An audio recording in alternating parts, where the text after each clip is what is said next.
ನಮಸ್ಕಾರ ಕರ್ನಾಟಕ. ಎಲ್ಲರೂ ಹೇಗಿದ್ದೀರಿ? ಚೆನ್ನಾಗಿದ್ದೀನಿ ಅಂತ ನಾನು ಅನ್ಸ್ಕೊಂಡಿದ್ದೀನಿ. ನನಗೊಂದು ಸ್ವಲ್ಪ ಈ ಯಾವುದೋ ಒಂದು ಭಾನುವಾರ ಒಂದು ಆ್ಯಪಲ್ ಥರದ್ದೊಂದು ಫ್ರೂಟ್ ತಿಂದ್ಬಿಟ್ಟು ಅಲರ್ಜಿ ಆಗಿಬಿಟ್ಟಿದೆ. ಸೊ ದಯವಿಟ್ಟು ಕ್ಷಮಿಸಿ. ನನಗೆ ಇಂಪಾರ್ಟೆಂಟ್ ಇತ್ತು, ಕಂಟೆಂಟ್ ತರಬೇಕು, ನಿಮ್ಮ ಮುಂದೆ ಬರಬೇಕು, ಡೀಟೇಲ್ಸ್ ಕೊಡಬೇಕು ಅಂತ. ಸೊ ಹಾಗಾಗಿ ಈ ಕೆಟ್ಟ ವಾಯ್ಸ್ನಲ್ಲೇ ನಿಮ್ಮ ಮುಂದೆ ಬರ್ತಾಯಿದ್ದೀನಿ ಇವತ್ತು. ಕ್ಷಮಿಸಿ. ಆದರೆ ಇದು ನಾನು ಕೊಡ್ತಾ ಇರ್ತಕ್ಕಂಥದ್ದು ಸ್ವಲ್ಪ ಇಂಪಾರ್ಟೆಂಟ್ ಕಂಟೆಂಟ್ ಅಂತ ನನಗೆ ಅನ್ನಿಸ್ತಾ ಇದೆ. ದಯವಿಟ್ಟು ಇದನ್ನು ಮುಂದೆ ಕೇಳಿ ಅದನ್ನು ಹೇಗೆ ನೀವು ತಗೊಳ್ಳಿ. ನನಗೆ ಈ ಶ್ರೀರಂಗಪಟ್ಟಣದಲ್ಲಿ ನೀವು ನೋಡಿದ್ದೀರ ಅಂತ ಕಾಣುತ್ತೆ, Mayura guest house, Mayura hotel Kaveri ನದಿ ದಂಡೆ ಮೇಲೆ ತುಂಬ ಚೆನ್ನಾಗಿದೆ. ಭಾಳ ಚೆನ್ನಾಗಿದೆ ಜಾಗ. ನಮ್ಮ ರಾಜ್ಕುಮಾರ್ ಅವರ ಸಿನಿಮಾ ಚಲಿಸುವ ಮೌಲ್ಯಗಳು ಅಲ್ಲೇ ಶೂಟಿಂಗು ಆಗಿದ್ದು. ಸೊ ಹಾಗಾಗಿ ನಮ್ಗೆ 40-45 ವರ್ಷದ ಹಿಂದಿನ ಪರಿಚಯ ಅದು. ಚಿಕ್ಕ ವಯಸ್ಸಿಂದಲೂ ನಾವು ಅಲ್ಲಿಗೆ ಹೋಗ್ತಾ ಇದ್ವಿ. ಮೈಸೂರಿಗೆ ಹೋಗ್ತಾ ಬರ್ತಾ ಎಲ್ಲ ನಮ್ಮ ತಂದೆ ಆವಾಗ ಹಳೆ ಕಾರು ಹಿಂದೂಸ್ತಾನ್ 14 ಅಂತ ಹೇಳಿತ್ತು. ಅದನ್ನು ಮುಂದೆ ಸ್ಟಾರ್ಟ್ ಮಾಡಬೇಕಾಗಿತ್ತು, ರೋಡ್ ಹಾಕ್ಬಿಟ್ಟು ಅಂಥದ್ದೆಲ್ಲ ಕಾರಿತ್ತು ನಮ್ಮ ಮನೇಲಿ. ಅದಾದಮೇಲೆ ಅಂಬಾಸಡರ್ ಅಂತೆ, ಬೆನ್ಸ್ ಬಂತು, ಎಲ್ಲ ಥರದ್ದು ಬಂತು ನಮ್ಮ ಮನೆಗೆ ಆವಾಗ. ಇರಲಿ, ಆ ವಿಚಾರ ಬೇರೆ. ಬಟ್ ಅದು ಒಂದು ಮೆಮೊರೀಸ್ ಆ ಜಾಗಕ್ಕೆ. ಬಟ್ ನನಗೆ ಅದೇನಂತಂದರೆ ಕಾವೇರಿ ದಂಡೆ ಮೇಲೆ ಕೂತು ಜೋಡು ಶಬ್ದದಲ್ಲಿ ನೀರು ಹರಿಯೋ ಜಾಗದಲ್ಲಿ ಸೈಲೆಂಟಾಗಿ ನನ್ನ ವಿಚಾರಗಳನ್ನು ನಾನು ಒಂಥರ ಈ ಮೆಲುಕು ಹಾಕೋದು ಅಂತಾರಲ್ಲ, ಅದನ್ನು ಅಥವಾ ಓದೋವಂಥದ್ದು.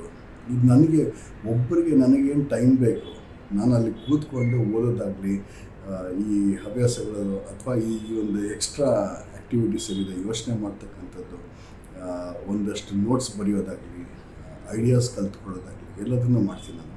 ಅದು ನನ್ನ ಫೇವ್ರೆಟ್ ಜಾಗ ಇವತ್ತಿನವರೆಗೂ ಆಗಿದೆ. ಅದು ಸಂಜೆ ಹೊತ್ತಿಗೆ ಒಂದು ಒಳ್ಳೆ ಬಿಸಿ ಕಾಫಿ, ಅದ್ರ ಜೊತೆಗೆ ಬೋಂಡನೋ ಬಜ್ಜಿನೋ ಏನೋ ಒಂದು ಬಂದರೆ ಅದ್ರ ಸುಖನೇ ಬೇರೆ. ಸೊ ತಮ್ಮ ಮುಂದೆ ಶೇರ್ ಮಾಡ್ತಾಯಿದ್ದೀನಿ ಅಷ್ಟೇ. ನನ್ನ ಒಂದು ಜೀವನ ಹೆಂಗಿದೆ, ನಾನು ಯಾವ ಥರ ನನ್ನನ್ನು ನಾನು ಸರಿ ಮಾಡ್ಕೋತೀನಿ, ಹೇಗೆ ನನ್ನ ಒಂದು ಐಡಿಯಾಸು ಎಕ್ಸ್ಟ್ರಾ ಬರುತ್ತೆ, ಉತ್ಪತ್ತಿ ಆಗುತ್ತೆ ಅಂತ. ಎಸ್, ನನಗದು ಜಾಗ ತುಂಬ ಇಳಿಸ್ತು. ನಾನು ಅಲ್ಲೇ ಇರ್ತೀನಿ. ಆದಷ್ಟು ಯಾರನ್ನ ಮೈಸೂರಿನವರು ಇಲ್ಲ ಭೇಟಿ ಆಗಬೇಕು ಅಂತಂದರೆ ವೀಕೆಂಡಲ್ಲಿ ಗ್ಯಾರಂಟಿ ನಾನು ಅಲ್ಲೇ ಸಿಗ್ತೀನಿ. ಮಧ್ಯಾಹ್ನದ ಹೊತ್ತಿಗೆ ಅಲ್ಲಿ ಇದ್ದಿರ್ತೀನಿ. ಮಧ್ಯಾಹ್ನದಿಂದ ಲೇಟ್ ಈವ್ನಿಂಗ್ ಒಂದು 4-4:30-5 ಗಂಟೆವರೆಗೆ ನಾನು ಅಲ್ಲೇ ಸಿಗ್ತೀನಿ. ಭೇಟಿ ಆಗ್ಬಿಟ್ಟು ಬಂದು ಅಫ್ಕೋರ್ಸ್. ಅದು ಹೇಳ್ತಾ ಈಗ ಒಂದು ಸೀರಿಯಸ್ ಟಾಪಿಕ್ ಬರೋಣ. ನಾನು ಯಾಕೆ ಕಾವೇರಿ ನದಿ ಹೇಳಿದೆ ಅಂತ ಇವಾಗ ಗೊತ್ತಾಗುತ್ತೆ ನಿಮಗೆ. ಒಂದು ಹೆಣ್ಮಗಳು ಎಂಥ ಒಂದು ಜವಾಬ್ದಾರಿ ಸ್ಥಾನ ಹೊತ್ಕೊಂಡಿರ್ತಾಳೆ ಅಂತಂದರೆ, ಅವಳು ಹುಟ್ಟಿದಾಗಿಂತನೂ ಬಹುಶಃ ಅಪ್ಪ ಅಮ್ಮ ಅಥವಾ ಫ್ಯಾಮಿಲಿಯವ್ರು ಏನು ಹೇಳ್ತಾರೆ, ಗಂಡ ಏನು ಹೇಳ್ತಾರೆ ಅದು ಕೇಳ್ತಾ ಹೋಗಬೇಕಾ ಅಂತ ನನಗೆ ಒಂದು ಪ್ರಶ್ನೆ ಯಾವಾಗಲೂ ಕಾಡುತ್ತೆ. ಯಾಕಂದರೆ ನಾವು ಪೇಟ್ರಿಯಾಟಿಕ್ ಸೊಸೈಟಿ ಅಂತ ಕರಿತೀವಿ. ಅಂದರೆ ಗಂಡು ಡಾಮಿನೆಂಟ್ ಸೊಸೈಟಿ, ಗಂಡೇ ಮೇಲು, ನಾನೇ ಎಲ್ಲರೂ ಅಂತ. ಯಾರೇನು ಹೇಳಿದ್ರು ಕೇಳಬೇಕಾ ಒಂದು ಪ್ರಶ್ನೆ ನನಗೆ. ಅದು ಹೌದು, ಆದಷ್ಟು ಸಮಾಜದಲ್ಲಿ ಬದಲಾವಣೆ ಆಗ್ತಾಯಿದೆ, ಟೆಕ್ನಾಲಜಿ ಬರ್ತಾಯಿದೆ, ಭಾಳಷ್ಟು ಚೇಂಜಸ್ ಇದೆ, ಜನರಿಗೆ ಅರಿವು ಮೂಡ್ತಾ ಇದೆ. ಯಾಕೆ ಸಮಾನತೆ ಬರ್ತಾ ಇಲ್ಲ ಎಲ್ಲರೂ ತಾನು? ಇದೊಂದು ಭಾಳ ಇಂಪಾರ್ಟೆಂಟ್ ಟಾಪಿಕ್ ನಾನು ನಿಮ್ಮ ಮುಂದೆ ಇಡಬೇಕು ಅಂತ. ಯಾಕಂತಂದರೆ ಈ ಹೆಣ್ಮಗಳನ್ನ ನೋಡಿ, ಪಾಪ ಹುಟ್ಟಿದಾಗಿಂದ ಅಪ್ಪ ಹೇಳ್ತಾನೆ, ಅಮ್ಮ ಹೇಳ್ತಾಳೆ, ಹೋಗು ಓದು ಬರೀ ಬುದ್ಧಿ ಕಲ್ತ್ಕೊ ಅಂತ, ರ್ಯಾಂಕ್ ಬಾ ಅಂತ. ಈಗ ಬಿಟ್ಬಿಡಿ, ಈಗಂತೂ IAS ಅದು ಇದು 99%, 100%, ಇಲ್ಲಾಂದರೆ ಪಕ್ಕದ ಮನೆಯವರು ಆಯಿತು ಅವ್ರಿಗೇನು ಗೊತ್ತು ಅಂತಾರೆ. ಹಂಗಾಗ್ಬಿಟ್ಟಿದೆ. ಒಂಥರ ಒಂದು ಕೆಟ್ಟ ಸಮಾಜ ನಮ್ಮನ್ನು ನಾವೇ ಸೃಷ್ಟಿ ಮಾಡ್ಕೊಂಡ್ಬಿಟ್ಟಿದ್ದೀವಿ. ಅವರು ಒಂದು ಕೆಪಬಿಲಿಟಿ ನೋಡ್ತಾ ಇಲ್ಲ, ಅವರ ಒಂದು ದೃಷ್ಟಿಕೋನ ನಾವು ನೋಡ್ತಾ ಇಲ್ಲ. ಅವ್ರನ್ನ ಬರೀ ಓದಕ್ಕೆ ಹಾಕ್ಬಿಡೋದು. ಓದಾದ್ಮೇಲೆ ಏನು ಮಾಡಬೇಕು, ಈ ನೌಕರಿ ಬೇಡ, ಅಲ್ಲಿ ಬೇಡ, ಇಲ್ಲಿ ಬೇಡ, ಇನ್ನೆಲ್ಲೋ ಹೋಗು, ಅಲ್ಲೆಲ್ಲೋ ಹೋಗು. ಪಾಪ ಎಲ್ಲೋ ಒಂದು ಕಡೆಗೆ ಬೇಡ. ನೀನು TV ನ್ಯೂಸ್ ಹೇಳಿದ್ರು, ನಾನು ನಿನ್ನೆ ಯಾವಾಗ ಕೇಳ್ತಾಯಿದ್ದೆ ಒಂದು ಹೆಣ್ಮಗಳ ಸ್ಟೋರಿ. ಆಕೆಗೆ ಬಂದು ಹೇಳಿದ್ರಂತೆ ಮನೆಯಲ್ಲಿ, ಇಲ್ಲ ನೀನು ಕ್ರೈಮ್ ಸ್ಟೋರಿದೆಲ್ಲ ಓದಕ್ಕೆ ಹೋಗ್ಬೇಡ, ನೀನೇನು ಮಾಡೋಕ್ಕೆ ಹೋಗ್ಬೇಡ, ಅದು ತುಂಬ ಡೇಂಜರು, ಅದು ನಿನಗೆ ಒಳ್ಳೆಯದಲ್ಲ, ನಮ್ಮ ಫ್ಯಾಮಿಲಿಗೆ ಒಳ್ಳೆಯದಲ್ಲ, ನಿನಗೂ ಒಳ್ಳೆಯದಲ್ಲ ಅಂತ. ಹುಡುಗಿ ಪಾಪ ಅವಳ ಕೆಪಬಿಲಿಟಿ ಇದ್ದರೂ she was not able to do it. So ಹೋಯಿತು. ಸೊ ಈ ಥರ ಒಂದು ಡಾಮಿನೆನ್ಸು, ತಮಗೇನು ಬೇಕೋ ಅದನ್ನು ಮಾಡೋದು ಬಿಟ್ಟು ಬೇರೆಯವ್ರ ಕಡೆಯಿಂದ ನಮಗೆ ನಮ್ಮ ಡೈರೆಕ್ಷನಲ್ಲೇ ಹೋಗಿ ಎಕ್ಸ್ಟ್ರಾ ಓದಬೇಡ ಅಥವಾ ಓದು, ನೀನು ಹಿಂಗೆ ಇರಬೇಕು, ನಾನು ಹಾಗೆ ಇರಬೇಕು, ಈ ಥರ ಒಂದು ಸೃಷ್ಟಿ ಮಾಡ್ಕೊಂಡ್ಬಿಟ್ಟಿದ್ವಿ ನಮ್ಮನ್ನು ನಾವು ತಿದ್ಕೋತಾ ಇಲ್ಲ.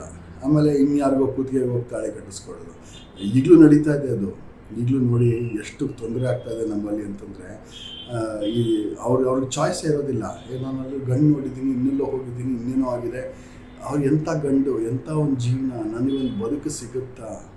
ಇವಾಗ ನನ್ನ ಹೆಂಡ್ತಿನ ನೋಡಿದ್ರೆ ನನಗೆ ಬೇಜಾರಾಗ್ತಾಯಿದೆ. ಯಾಕೆ ಅಂತಂದರೆ ನಾನೆಂಥ ಒಂದು ಕಟುಕ ಆಗ್ಬಿಟ್ಟು ನಾನೆಲ್ಲರೂ ಸೆಂಟ್ರಲ್ಲಿ ಅನ್ನೋಂಥ ಒಂದು ವಿಚಾರ ಬರುತ್ತೆ ನನಗೂ ತಡ್ಕೊಳಕ್ಕಾಗಲ್ಲ. ಯಾಕಂದರೆ ನನಗಿವಾಗ ನನ್ನ ಹೆಂಡ್ತನ ಅನುಭವಿಸ್ತಾ ಇದ್ದೀನಿ, ನನಗೆ ಗೊತ್ತು ಇದು ಏನಿದೆ ಏನು ಕತೆ ಅಂತ. ಸೊ ಹಾಗಾಗಿ ಇದು ತುಂಬ ಒಂದು ಪೇನ್ಫುಲ್ ಟಾಸ್ಕ್. ಅದನ್ನು ಮುಂದೆ ನಾನು ನಿಮಗೆ ಎಕ್ಸ್ಪ್ಲೈನ್ ಮಾಡಲಿಕ್ಕೆ ಇಷ್ಟಪಡ್ತೀನಿ. ಆಮೇಲೆ ಮುಂದೆ ಹೋಗುವಾಗ ಆ ಹೆಣ್ಣುಮಗಳ ಜವಾಬ್ದಾರಿಗಳು ಮುಂಚಿನ ವಿಡಿಯೋದಲ್ಲಿ ಹೇಳಿದಂಗೆ ಎಷ್ಟು ಜವಾಬ್ದಾರಿಯುತ ಸ್ಥಾನ, ಎಷ್ಟು ಜವಾಬ್ದಾರಿಯುತ ಆ್ಯಕ್ಟಿವಿಟೀಸ್ ಮಾಡಬೇಕು, ಏನೇನು ಕಲ್ತ್ಕೋಬೇಕು, ಎಷ್ಟೊಂದು ಇರುತ್ತಲ್ವ.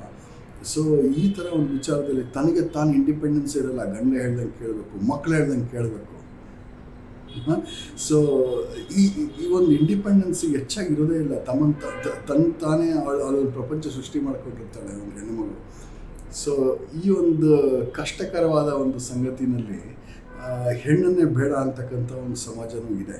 ಈ ವಿಚಾರ ನಾನು ನಿಮ್ಮ ಮುಂದೆ ಯಾಕೆ ಇಡ್ತಾ ಇದ್ದೀನಿ ಅಂತಂದರೆ ಭಾಳಷ್ಟು ಆ್ಯಕ್ಟಿವಿಟೀಸ್ ಇಲ್ಲಿ ಬೇರೆ ಥರ ನಡೀತಾ ಇದೆ. ಈಗ ನೋಡಿ, ಎಷ್ಟೋ ಕಡೆಯಿಂದ ಇಂಡಿಯಾದಿಂದ ಜನರನ್ನ ಮಾರ್ತಾಯಿದ್ದಾರೆ, ಹೆಣ್ಣುಮಕ್ಕಳನ್ನ ಮಾರ್ತಾಯಿದ್ದಾರೆ. ರಾಜಸ್ಥಾನದಲ್ಲಿ ನೋಡಿ ಬೈ ಮಾಡ್ತಾರೆ, ನಾರ್ತ್ ಇಂಡಿಯಾದಲ್ಲಂತೂ ಬೈ ಮಾಡ್ತಾರೆ. ಬಿಹಾರ, ಉತ್ತರ ಪ್ರದೇಶ, ಉತ್ತರಾಖಂಡ, ಏನಾಗ್ತಾಯಿದೆ ನಮ್ಮಲ್ಲಿ. ಎಷ್ಟೋ ಜನ ಹೋಗಿ ಸೇವ್ ಮಾಡ್ತಾರೆ. ಪಾಪ ಪಲ್ಲವಿ ಘೋಷ್ ಅಂತ ನನ್ನ ಫ್ರೆಂಡ್, ಅವಳು ಹೋಗಿ ಸೇವ್ ಮಾಡ್ತಾಳೆ. ಎಷ್ಟೋ ದಿನ 100 ಜನರು ಸೇವ್ ಮಾಡ್ತಿದ್ದಾರೆ ದಿನಾನು. ಈ ಥರ ಆಗಿಬಿಟ್ಟಿದೆ. ಹೆಣ್ಮಕ್ಳು ಕದ್ದು ಬಿಡ್ತಾರೆ, ಕದ್ದು ತೊಗೊಂಡೋಗಿ ಮಾರಿಬಿಡ್ತಾರೆ ಬೇರೆ ಇನ್ನೆಲ್ಲೋ, ವೇಶ್ಯಾವಾಟಿಕೆನೋ ಇನ್ನೆಲ್ಲೋ.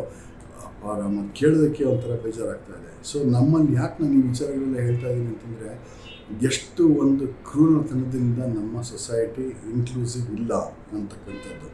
ನೆಕ್ಸ್ಟು, ಈಗ ನಾನು ಕಾವೇರಿ ನದಿ ಅಂತ ನಾನು ನಿಮ್ಗೆ ಹೇಳಿದೆ. ನಾನು ಕೂತ್ಕೊಂಡಿದ್ದಾಗ ನನಗೊಂದು ಜಿಮ್ ಅಂತಕ್ಕಂಥ ಒಂದು ನ್ಯೂಸ್ನ ನಾನು ಓದಿದೆ. 1200 ಫೀಟಸಸ್ ಅಂದರೆ ಆ ಭ್ರೂಣಗಳನ್ನು ಹೆಣ್ಣು ಮಗು ಅಂತ ಐಡೆಂಟಿಫೈ ಮಾಡಿ ಅದನ್ನು ಕಿತ್ತು ಹೊರಗಾಕಿ ಆ ಕಾವೇರಿ ನದಿನಲ್ಲಿ ಬಿಟ್ಟರು.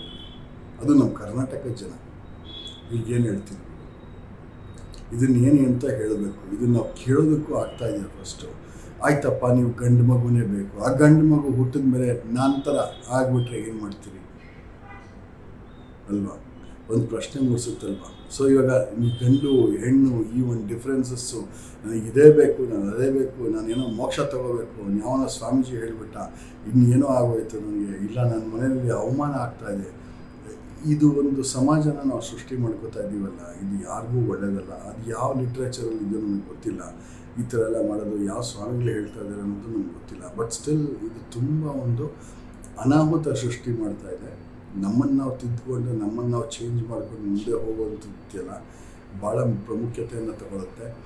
ತಮ್ಮದೆಲ್ಲ ಕಳಕಳಿಯ ಮನವಿ, ದಯವಿಟ್ಟು ಇದಕ್ಕೆ ಒಂದು ಕಡಿವಾಣ ಹಾಕೋದಕ್ಕೆ ನಿಮ್ಮ ಅನಿಸಿಕೆಗಳನ್ನೇನು, ಈ ಹೆಣ್ಣು ಮಗಳು ಅಂತಕ್ಕಂಥದ್ದು ಅಥವಾ ಈ ತಾರತಮ್ಯ, ಈ ಜೆಂಡರ್ ಅಂತ ಒಂದು ತಾರತಮ್ಯ ತೊಗೊಂಬಂದು ನಾನೇ ಮೇಳು, ನೀನೇ ಕೀಳು, ನೀನದು, ನೀನಿದು ಅಂತ ಹೇಳ್ತಕ್ಕಂಥದ್ದು, ಇದು ತಮಗೇನು ಅನಿಸುತ್ತೆ?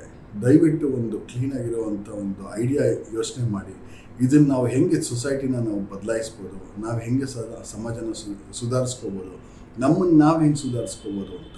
ಯಾಕಂದರೆ ಇದು ತುಂಬ ಇಂಪಾರ್ಟೆಂಟ್ ಟಾಪಿಕ್ ಆಗಿದೆ. ಇದನ್ನು ನಾವು ಒಂದು ಲೆವೆಲಿಗೆ ತೊಗೊಂಡು ಹೋಗಲೇಬೇಕು. ದಯವಿಟ್ಟು ತಮ್ಮ ಅನಿಸಿಕೆಗಳನ್ನು ತಿಳಿಸಿ. ತುಂಬ ಧನ್ಯವಾದ. ಮತ್ತಿನ್ನೊಂದು ವಿಡಿಯೋದಲ್ಲಿ ಮತ್ತೆ ಇನ್ನೊಂದು ಟಾಪಿಕ್ ಮುಖಾಂತರ ಸಿಗ್ತೀನಿ. Thank you so much. ನಮಸ್ಕಾರ.